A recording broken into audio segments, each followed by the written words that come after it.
ሰው በእግዚአብሔር ፊት ተቀባይነት ለማግኘት እምነት ብቻውን በቂ አይደለም ለሚሉ ሰዎች የተሰጠ መልስ ነው። ተራራ መውጣት አለበት፣ ቁልቁለት መውረድ አለበት፣ መጾም አለበት፣ መጸለይ አለበት፣ የበኩሉን ጥረት ማድረግ አለበት ለሚሉ የተሰጠ መልስ ነው። አይሁዶች የአብርሃም ልጆች ስለሆኑ ኪዳን የነሱ ስለሆነ ትእዛዛት የነሱ ስለሆኑ እነሱ ፈርስት ክላስ ሲቲዝን ሆነዋል። አሕዛብ የሆነ ጠቅላላ ክርስቲያን መሆን ከፈለገ አስቀድሞ አይሁዳዊ መሆን አለበት፣ እየተሰለፈ መገረዝ አለበት ብሎ ያስተምራሉ። ክርስቲያን መሆንና ሆኖ መኖር በሁለት የተለያየ መርህ እንደሚሰራ ማሰብ ሞኝነት። አምነ የሆንከውን ሰርታ አትኖረውም፣ አምነ ነው የምትኖረው። የሕግ አስተማሪዎች ግን ጨካኞችና ባገነኖች የሲኦልን ጥርጊያ መንገድ አመላካቾች ናቸው። እነሱ በጣታቸው የማይነኩትን ነው ሰው እንዲሸከም የሚነግሩት። ሰው ሰርቶ በእግዚአብሔር ፊት ፍጹም ሊሆን እንደማይችል እያወቁ ስራ ይሉታል። ስራ ባለው ይላሉ። ጨካኞችና ነፍሰ ገዳዮች የሲኦልን ጥርጊያ መንገድ አመላካቾች ናቸው።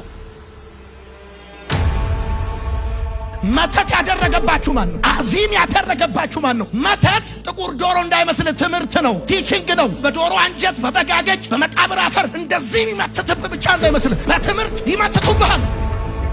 እማታስተውሉ ይላቸዋል። አኖኢቶስ ማለት ነው እማታስተውሉ ማለት። የማታስተውሉ አኖኢቶስ ማለት ማገናዘብ የማትችሉ ማለት ነው። ነቢያት ተናግረዋል፣ መጽሐፉን አንብበዋል፣ ተምረዋል። ነገር ግን ከማመን የዘገዩ ናቸው። የእግዚአብሔር እውነት በአደባባይ ላይ በግልጽ ሲነገር እየሰሙ እያዩ፣ ነገር ግን ከማመን ዘግይተዋል። አኖኢቶስ ማለት ከሃዲ ልብ ያለው ሰው ማለት ነው። ቸልተኛ፣ የእግዚአብሔር እውነት የጸጋውን እውነት ለመረዳት ኢንተረስት የላቸው።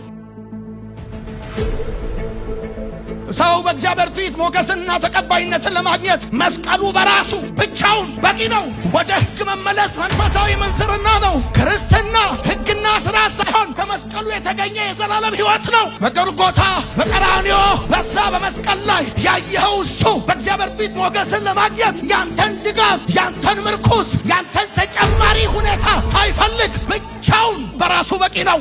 እግዚአብሔር ረክቷል፣ ተፈጸመ ብሏል። እዚህ መስቀል ላይ ሞት ተሸንፏል፣ ኃጢአት ተሸንፏል፣ አለማመን ተሸንፏል።